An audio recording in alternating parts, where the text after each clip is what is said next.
Hello and welcome to another segment of Heal Thyself, Benefits of Holistic Living. I'm your host, Mia Saenz, and with me in this segment is one of the people I love to interview, as you know, is Laura Eisenhower. Welcome, Laura.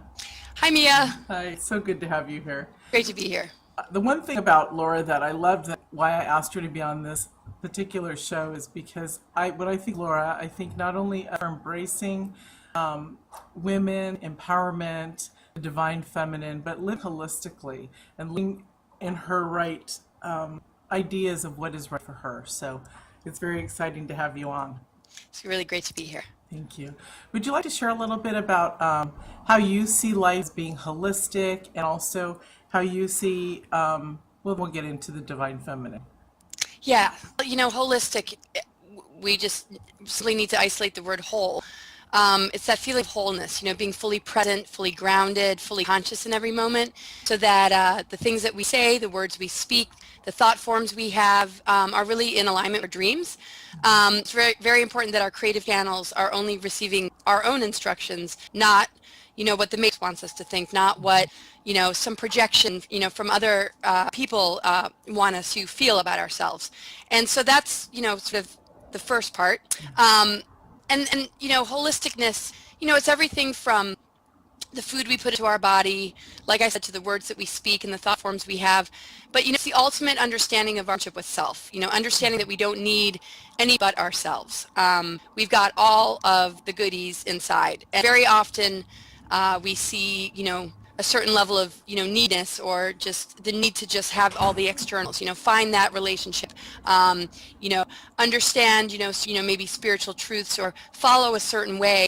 And although, things can be important, we, could easily be led astray if we don't first know ourselves. Yeah. The food thing's a huge thing. And, our body's our temple. But self-knowledge, huge, because without having that foundation, like I said, it's very easy to give our power away and allow somebody else's information to rule our creative channels, which means that we're manifesting a reality that really isn't the one that maybe we want. And so the process of getting to know oneself, our authentic true self, is really what our life is about. That's what the Dark Night of the Soul journey is designed to do. And I think, we eventually just sort of like hit a wall with the world of, addictions and codependency, and to fully ourselves in and to just really just claim our sovereignty, and no matter what's going on around us, just say, I'm going to be fully alive and fully present and just live my truth and passions. We start to realize that that is the greatest contribution, and really that's our greatest purpose. And if we could all do that, there wouldn't be all this stuff that we're constantly feeling we're up against, because that world only exists when we are fragmented and not whole, or living a holistic life. Awesome. As you were talking, I just remembered, and I've not said it in any of the interviews, that my project manager, she said, "Oh my God, I love Heal Thyself, Mia. Do you know that it means healthy self?"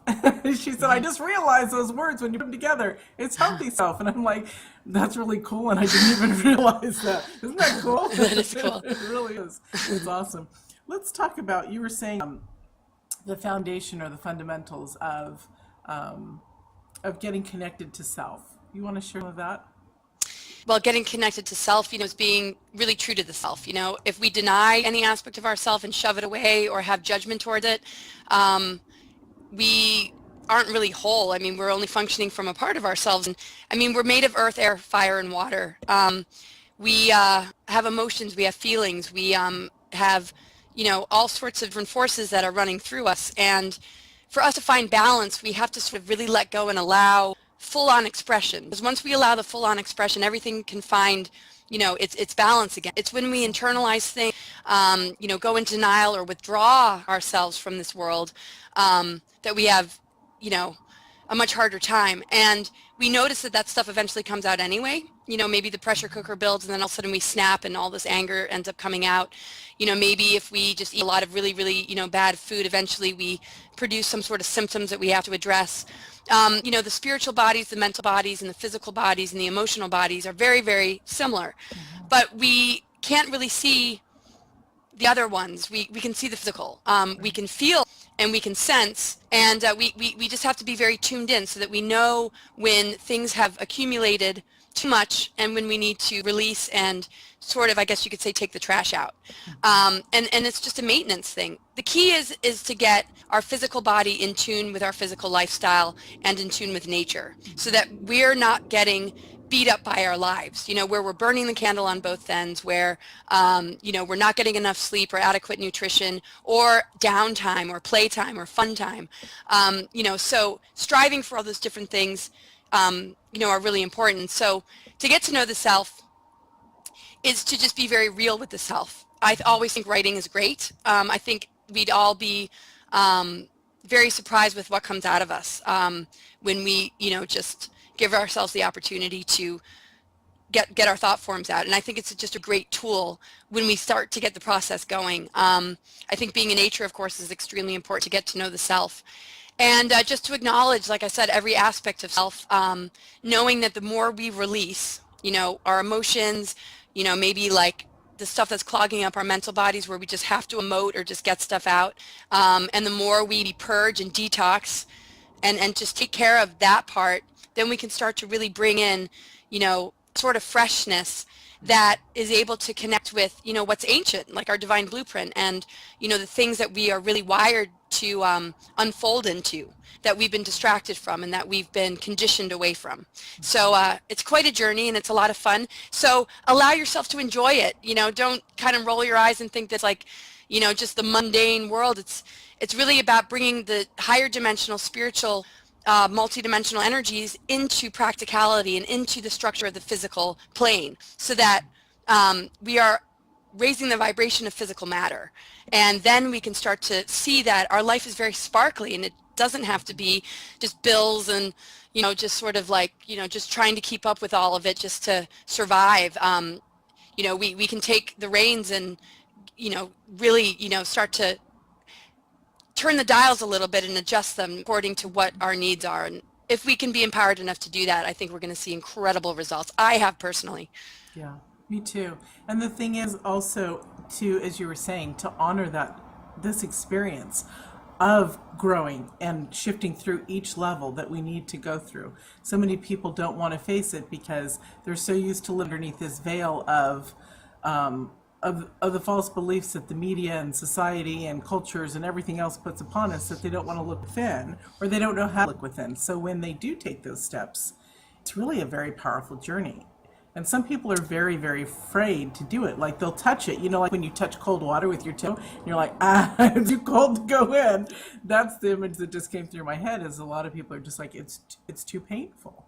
But really, they're living in more pain if they don't, right? Exactly. We have a lot of past lives, a lot of things operating in our unconsciousness, a lot of things, wounded childhood issues that we might not have addressed. And, we've been taught to fear our power, and therefore something else runs the show. And that's really what this whole control system is about, is that we, fear, being fully whole.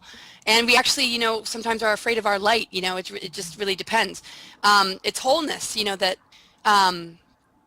we want to achieve, but there's always that one part of ourselves that we just, can't seem to embrace. And it's just important to face it. And yeah, it's going to be uncomfortable when you first get into that cold water, or when, maybe the lights are all out and everything feels dark and it only feels like you. But, that's an opportunity to, face those difficult places and to bring it unconditional love. Sometimes, the fragmented aspects, I look at like they're passengers on a road trip, and I'm just here to get to know them. I'm here to really, not judge them, not condemn them, but I'm here to just get to know them. And yes, they look really funny to me when I'm looking around at the people that are in my vehicle driving cross country, but it's really about engaging, understanding their story, and understanding that that's a piece of me I need to unconditionally love. And if I give it, a voice, there's so much more there than what we see on the surface. If there's a fearful part of us, maybe the first thing is, oh, it's bad, and judge it, or or insecurity, that's bad, like shouldn't feel that way. And those are the parts of ourselves that are just crying out to be loved. And it can be very fun to or it can be very just fulfilling to revisit those parts of ourselves and just see it through fresh. I see it as somebody who is just knowing that if one holds the perspective of compassion and, the intention to, integrate it into the heart, that fear, underneath that mask of fear, is an incredible gift very often. Sometimes our insecurities mask, the most amazing spiritual abilities. And, it's where we're withdrawing. It's where we've been taught that our gifts are bad, or our abilities. I mean, think about all the lifetimes of persecution, or all the times that our parents shut us up and said, that's not real. So much invalidation to our higher self and all the things we're connected with. And so, there's always that little layer that exists between us and our ability to retrieve it. And those masks that might appear negative, really aren't. They're just, inviting us to get to know it. And it's really just a signal saying, this is a part of me to really love again. And but lots of people tend to judge it, and that's why they're not really functioning as themselves in wholeness. It's just a portion of who they are. And wouldn't it be really cool to embrace these aspects and then finally get to know that weird little girl that people said, or that be quiet because you don't make sense, you're not important, whatever the crap is or was? Wouldn't it be cool to embrace that, check it out, and say, oh my God, they were so wrong. I am so cool. Yeah. Look at what I can do. I am not insignificant. I can be creative in a certain area because, okay, I'm thinking about myself. What I was told. It's funny, my mom used to tell me when I was a child that I couldn't be a writer or an artist. And you know why? Not because I couldn't be, but because I had a brother who was a writer and a sister who was artistic, and so those roles were already taken. And it's like, how ridiculous is that? I'm the only one doing it as a profession, both of those. So it's like, what It's are funny. you? Yeah, it's like, they're lies. They're just lies that we allow ourselves to settle in, and to take the responsibility and also give the forgiveness to ourselves is remarkable. Definitely. There's so much attention on what other people think. And I think we, came from that generation of, it really depends on, who one's parents were. There's being raised by hippies or being raised by people obsessed with status.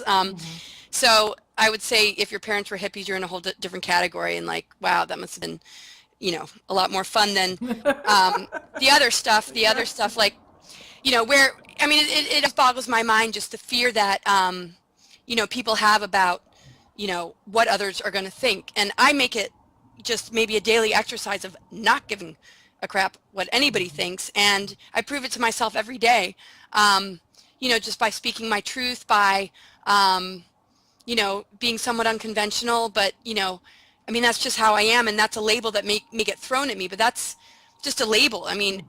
We're not the labels, we are, who we are.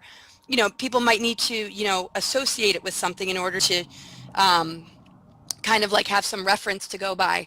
But, we need to live like nobody's, watching. And I always see it like, we're in a parade and we're just throwing out, flowers to the crowd.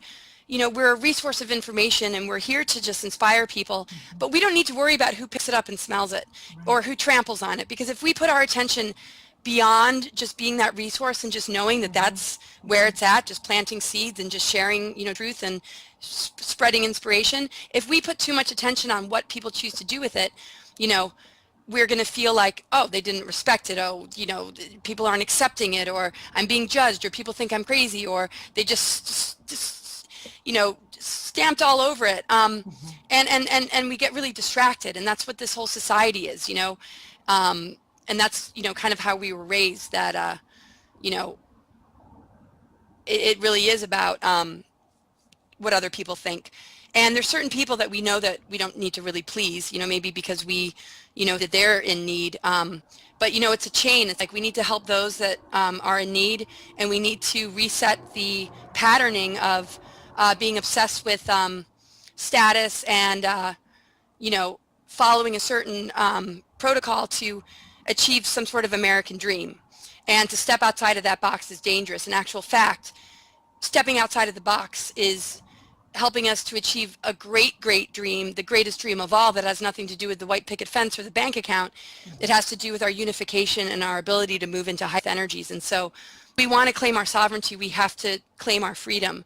And if, we have integrity and we're a good-hearted person, the rest doesn't matter, and that freedom of expression is where our creativity and power truly lies. And when we set an intention or a focus and have a dream or vision, that feeling of freedom and allowing ourselves to be ourselves is the one thing that's going to manifest it, much more than feeling withdrawn, not wanting to share it, feeling maybe embarrassed, or feeling doubtful that you have that power. I have to say, that was probably one of the best American speeches I've ever heard. And it wasn't Really? a speech, but yeah, I mean, it could be used as one because it was very empowering. It takes it away from exactly what you said. It takes it away from the BS, the material stuff, and brings it back to self. Remember, Martin Luther King had these amazing speeches that are just, they're still so relevant today because they were for mankind, they were for humanity, they were for bringing us unity. Well, yours just took it a step further. Oh, thank you. I'm a teeny bit weepy because that was just, that was really awesome. And the fact of knowing, I guess this is sort of a question because this is how I feel. When the fact of knowing that somebody else's opinion doesn't matter, not that you're hurting them, but that you're so much in alignment with your higher self that you know you're doing right. Isn't that the most important thing? And you don't really care what other, I guess you care if they're bombarding you, but you don't really care on a level that we don't have certain fault. You know what I mean? That people are like, "Ooh." Like I have people that write me occasionally and will say, just occasionally, and say, sorry, I just really don't like that. I'm like, okay, next, because there's thousands out there. We all have, if there's 5% of the population that adore us and love us and follow us, that's over 500,000 people that we can serve. And that's plenty to me, Yeah. I mean, plenty. So Definitely. let's talk a little bit about what responsibility for yourself and forgiveness together looks like. Yeah, I mean, that's a huge one. We talk about not caring what other people think, and for the most part, when it comes to the information I share or what I feel is necessary for me to do, I don't care what people think of that role, but I do care about, how I sound, if I have hurt anybody's feelings, and sometimes I lose sleep over it, like, gosh, just wanting to make sure that, there's understanding, because it's easy, to fall or slip. I'm kind of going off on a tangent, if you could just sort of repeat. About forgiveness and responsibility. Yes, so forgiveness is a big one. I mean, judgment, criticism, only goes so far. Sometimes, it gives us a little bit of a nudge in the right direction because there might be a behavior that, we know isn't representing the best of ourselves. So we might form a healthy judgment that says, you got to stop. That's just, it's going to harm you. It's going to disappoint the people around you. And then it has to end there, It's like, okay, then take action, but don't look back in judgment. I mean, it's really understandable that, people slip into addiction, or people have their moments and snap, or, throw a bunch of F-bombs, or, lose their ability to just maintain. And, the most important thing is that we are willing to self-correct. So if a person, makes an error or a mistake, and they let it fester, and they let weeks go by and they don't do anything, that's sort of a problem. And so, there's just a deep need for us to understand that, even though we don't, on the larger picture level, maybe care what people think, or we're striving for that, we have to have integrity and just, be very careful with each other. And if we don't have that ability to self-correct, it's very difficult to get along with people. So if we're beyond that barrier and we have sort of moved away from that, or we fortunately never had that patterning, when we err, we have to move into forgiveness. If we're going to correct, and make amends, the next thing is to not hold on to it and see the self as bad, or especially if there's addictions, to not judge the self.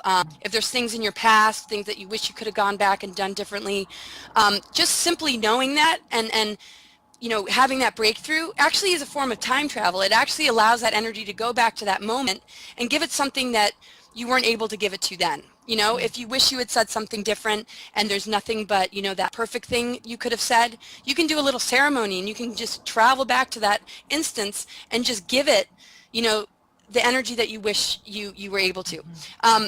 We're not limited. We're not limited in many ways. And we feel maybe when somebody passes away or transitions that they're not accessible, but they are. We might feel if something's in the past it's done and it's over with and there's nothing we can do to change it.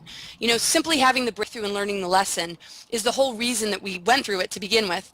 And once we, gain that awareness, we should validate the fact that we're growing and evolving and transforming much more than, getting stuck on something that, maybe wasn't the perfect thing to do. And I think this is where we'll start to feel all the wiggle room we have to just, be very artistic with energy and, create, masterpieces. We can go over strokes again that maybe we put down a couple of years ago. We can step back and look at the bigger picture and adjust it and change it. We can upgrade our dreams. But like if we don't forgive ourselves, it becomes very toxic. And I think it's humble to be in a process of being hard on the self. But, just like fear or anything else, certain things can serve us up to a certain point, but if they persist, they will degrade our health.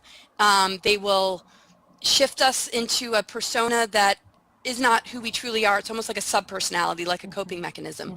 So look at it like we clean our kitchens, we pull weeds out when we plant flowers and we're tending to a garden, and we have to do that to our own energetic space. So if we're dealing with a lot of places in ourselves that haven't been forgiven, look at it like big weeds. We just need to go back to that situation or experience and just sort of yank it out and give it the attention it deserves and just say, in that moment of forgiveness, I have learned something valuable.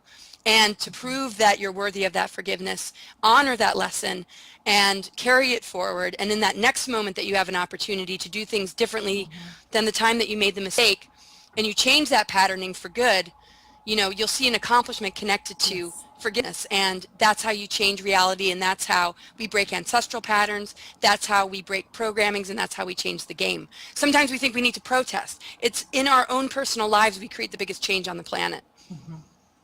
And I love how you re-explained at the end about the energy and how we can shift it when you said even just the forgiveness will shift it. Because I've noticed, and I'm sure you have too, there's a lot of people that don't truly understand the shifting of energy, except for those who work it and those who have experienced and love it. So I wanted to just clarify that what we're talking about in energy is really, really powerful and deep. It's not just passing blasé, just forget it.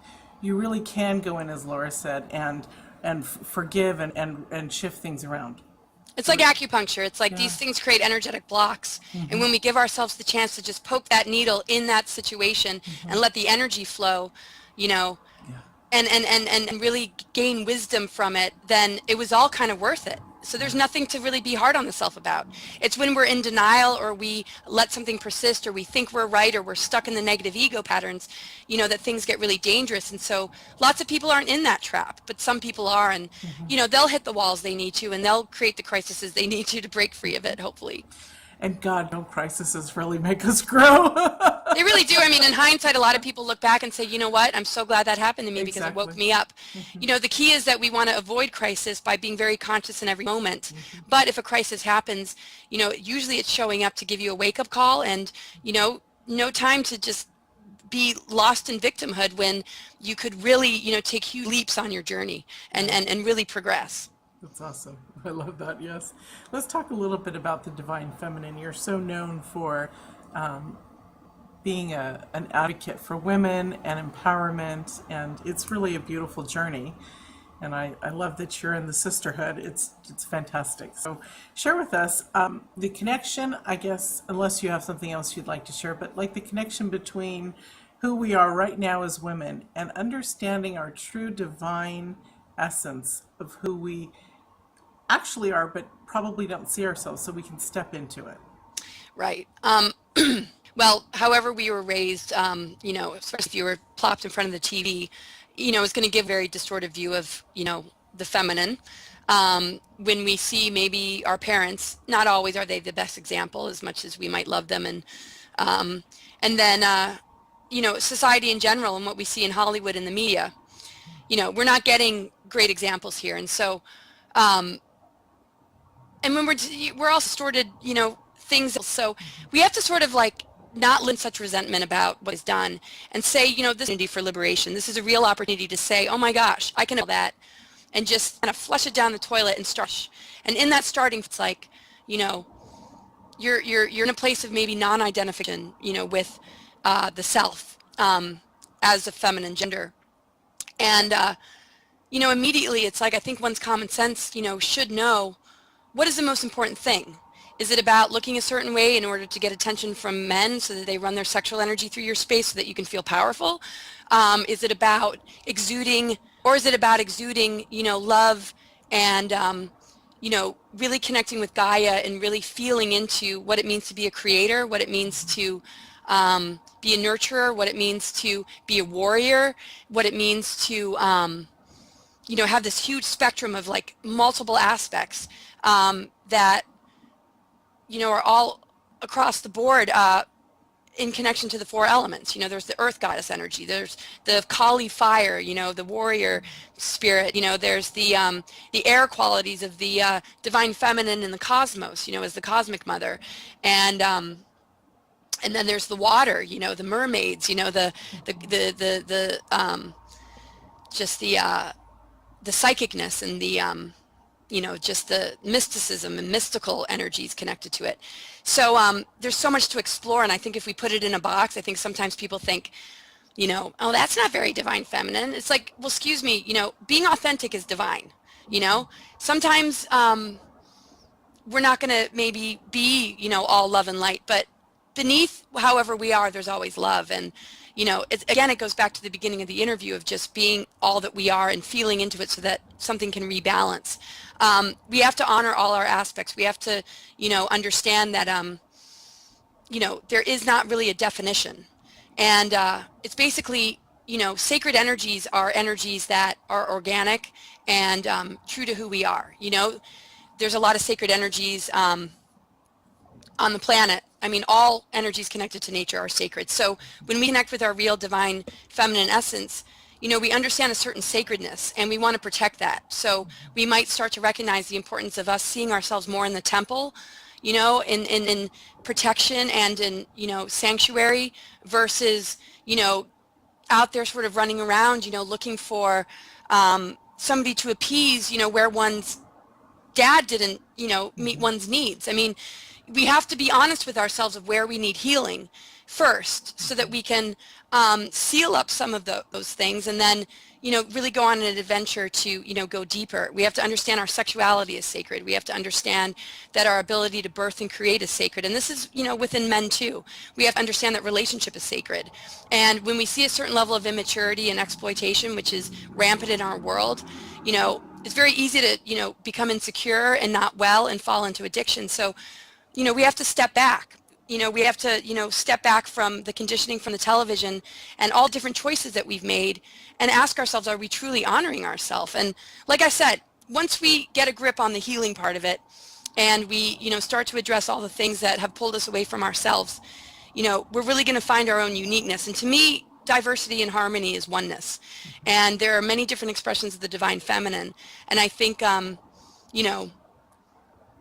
it's like peeling the layers, removing, all these, different things and being honest about, the injuries and wounds that might, be, persisting from past lives and then, really understanding that the ultimate is just our oneness with nature, Gaia, and the cosmos, and just how that relates to the masculine and how it relates to the planet. There's a real calling that comes along with it. I think a lot of people that connect with their divine feminine know, that there's a role to play in the world right now. And it's not about, necessarily getting attention or about one's hair. And I mean, those things and appearances might be important, but when we connect with our divine feminine energy, we connect with justices that need to be mended, connect with the degradation of the environment that needs to be fixed and restored and regenerated. And we can understand that our physical body is Gaia and we can do it all within the body. It helps us to put things in perspective and understand our priorities. And then it's just like, enjoy your uniqueness. Don't try and fit into a model of what it looks like. If it's true to you, it's divine. And I hope that explains it. It's beautiful. It's so much like what Laura said is so much a part of self-love and a part of self-discovery. If you're so connected to yourself, when you take that time to understand who you are. I mean, I love how you said that, because everything you were saying, I'm like, oh my God, that's self-love, that's self, discovery. This is awesome. I know it, because I'm, I know it, but I'm just hearing you say that it was nice. Yeah, it's really pulling it in, and just, we tend to act out, and, there's a lot of needs that, feel necessary for us to meet. There's insecurities, there's ego issues, like you wouldn't, I mean, we know this, there's all sorts of ego problems on the planet, and, it's a very superficial culture, and I think, we need to just really, really take a hard look at what's going on, and rethink everything, and really observe what we've been fed, and I also think life gives us the medicine we need. It gives us the experiences we need, and we just really need to show up for it and really honor those experiences, whether they're negative or positive, to really just be able to just move on to the next level. If we hide behind addictions or programmings or distortions or masks, and we don't grow from these patterns or experiences, even if they're adverse, we pass them all along to our children. And we're here to break our parents' ancestral patterning, and we really just need to look at where things need to end, and we're rebirthing a whole new reality right now. And so I think it's a great opportunity right now more than ever for people to get in touch with it again. But notice the traps. You don't need to get a man by selling your body, like putting that out there first. It's like, be yourself, love yourself, because that's going to magnetize and attract that resonance of somebody who has a real match with you and who's very compatible with you. And that's true love. Anything else is just, you're going to get used and abused. Do you really want that? Right, exactly. Be true to yourself and honor your womanhood, honor yourself, honor your beauty. Yeah. Yeah, and we have a lot of different things we have to go through perhaps to have these breakthroughs, because maybe sometimes listening to it is like, okay, but we have to maybe, go through some of it to really like have it hit home. But, very important that there's real depth, and there's, real relationship, real love. We got to get deeper, than the surface stuff. And, it's amazing. That we stand in the checkout line and there's more interest in the Kardashian family. I don't even know what they're famous for. And, that's like... That's what they're famous for. Yeah. And it's just, it's all the gossip, and these, headlines, and, there's just not enough about how we can, heal and restore this planet. So right there, it's like, step back and look at how screwed up that is. And just, ask source for help. Devote to a path that's going to help heal you and transform you, and then watch the magic happen. Because sometimes we're too much in our heads trying to figure out. But if you just send out that signal saying, I want this, I want to experience this in this lifetime, the magic there's so much magic that will help to, give you yourself back. We simply need to be willing, to ask ourselves and spirit and our guides. Yeah. Awesome. We are out of time and over, which is okay and great. I love it. Yay! I love these. Thank you so much, Laura, for joining us. It was wonderful to have you. Thank you so much, Mia, and thanks everybody. Thank you all, and we'll see you in another episode. Bye.